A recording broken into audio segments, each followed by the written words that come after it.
On today's Two on Your Side Town Hall, more large event venues get the go-ahead for events starting next month. We're going to go over the guidelines. We're going to get reaction live from one spot a lot of Western New Yorkers visit each year.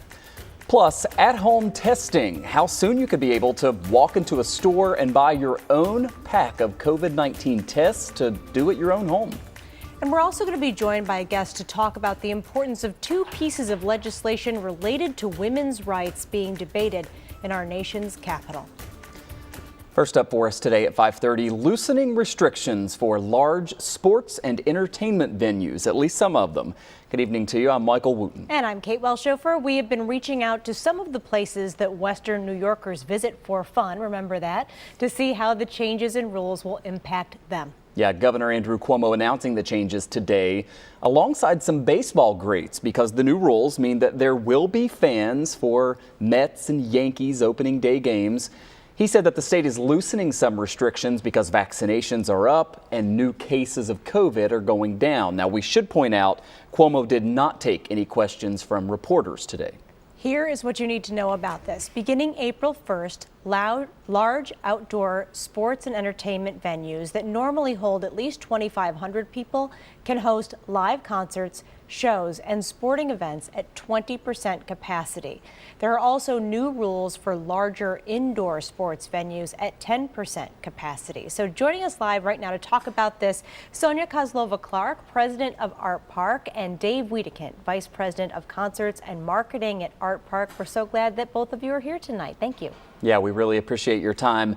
Once we got this news earlier today from the governor, we reached out to some of the outdoor venues, including yours. We'll go over a couple of them here. The Buffalo Bison's Stadium, of course, it's Salem Field. It can hold 16,600 people. So at 20%, you could theoretically have up to 3,300 fans in the stands this summer and spring. I talked with the Bison's executive today. He said that the team really kind of just found out about this news, and so there's no definitive plan for fans just yet. By the way, the minor league season is now scheduled to start May 4th.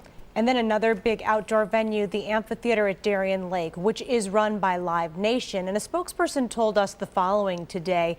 It's encouraging to be closer to reconnecting artists and fans at concerts. While events will require regular capacity to really function, we're grateful for the ongoing partnership of many of New York's elected officials and are looking forward to working together on a plan to get to shows with regular capacity as soon as we can. So, Sonia, first question to you here. Your reaction to the news from the governor earlier today, and is Artpark going to be like Darien Lake Amphitheater we just heard there? When you're at 20% capacity, they don't think it's going to make financial sense for them to have performances. Do you think you can make this work? This is certainly good news, and I very much second what Live Nation have announced. It's definitely good news and very encouraging. We have been planning for capacities to expand all along. So this is all along the lines of what we have been expecting. As opposed to Live Nation and Darien Lake, we are a nonprofit, so we do have additional resources such as support of our funders, both in this area and in the on the national scale. But at the same time, just as Darien Lake explained, most concerts, especially large tours that we all enjoy, they really demand full capacity in order to function financially.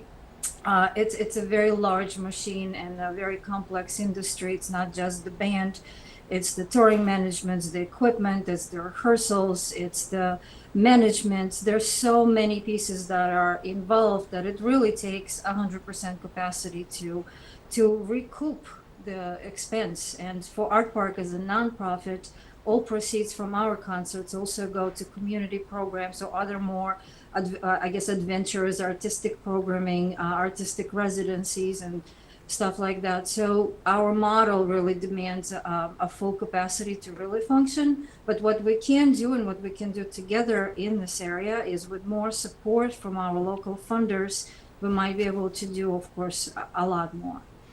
And Dave, we know that artists are certainly creative. So what is going on with the concert industry? Are there any acts that you're even able to book?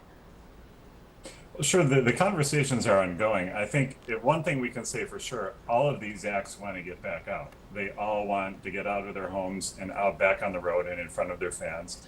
Many of which, hundreds of thousands of people have been unemployed because of this. When you think about not only the performers, but their crews and all their support personnel, that it goes all the way down the line. So they really are anxious to do it, but they also want to be smart about it. As Sonia mentioned, there's many logistics, so they have to think about, do I want to put a dozen people on a bus and roll around the country? And every state has different rules and different capacities and different protocols. Certain groups of certain fan bases are more open to being out at shows than others are right now. There's all these things you need to factor in. So as we're thinking about this summer, we're working on what we can do now and what we know now, and understanding too that it's not as easily as flipping a switch and then the concerts will start coming tomorrow. It's a long process and there's a bit of speculation, and all of us want to do what's right, thinking first about safety of everyone involved. And Sonia, we know there are plenty of rules and restrictions with the outdoor venue guidance provided by the state today. So we want to listen in for a moment to part of what the governor had to say regarding vaccines and testing. Let's listen. If you get your vaccine, I have my card. I can go to a game as soon as it opens. You can take a rapid test, you can take a PCR test, but we're going to have testing as a precaution. And I think you're going to see the capacity increase and the testing requirements decrease as we get more evidence. But we want to start safe and smart. So Sonia, where do you start? How do venues look at all these logistics and figure out how you're going to try to comply with them, especially when things can be so fluid as well? Well, we have been planning all along. It's taken months. I mean, we did stay open last summer, so we already practiced plenty with our team. We do have a pretty solid plan in place, both for the audience and for the artists and the staff and the crew. It's a pretty involved plan, and in that sense, we are ready. We have thought of every detail, so we are able to serve those guidelines. For the testing and for the vaccine, that part we are working with ticketing services, with online services. We would have to provide more cashless operations for people to be able to pre-purchase and then pre-certify. So a lot of those technologies, of course, involve time and planning, but we are definitely in the process of doing all of that. So we expect that we should be able to serve our public actually very well.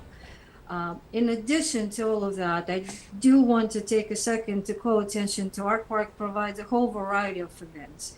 The rock business or the rock and roll business is one side of Artpark, but there's also jazz music, there's chamber music, there's orchestra music, there's theater, there's street theater, there's visual arts. There's so much that Artpark offers on a daily basis and will be and is prepared to. And I would call for everybody to take advantage of this time to really explore with us as we open this June. Dave, final question. We just have about a minute left, but Artpark is situated right there on the border. We all miss our Canadian friends. Some people, families have been split. Today we learned that the border closure has been extended for at least another month. How big of an impact is that on a place like Artpark? It's significant because first and foremost, about 10 to 15% of our attendance comes from Ontario. We have a lot of fans in Canada who get really excited about the season, and we heard from them all year how disappointed they are they couldn't be here. And then we also, with that, we've also developed a real affinity with Canadian bands, as Buffalo in general has, right? So we can't count on those Canadian bands being able to come over either. Any kind of international travel is impacted for this year. So we just have to kind of take it month by month and see how things go and hope that we will see our Canadian friends before the end of the summer for sure. Sonia Kozlova-Clark is president of Artpark. Dave Wedekindt is the vice president of concerts and marketing at Artpark. We really appreciate the perspective from you both tonight. Thanks for being here. You're welcome. Thank you for having us. Absolutely. We all look forward to getting back to Artpark.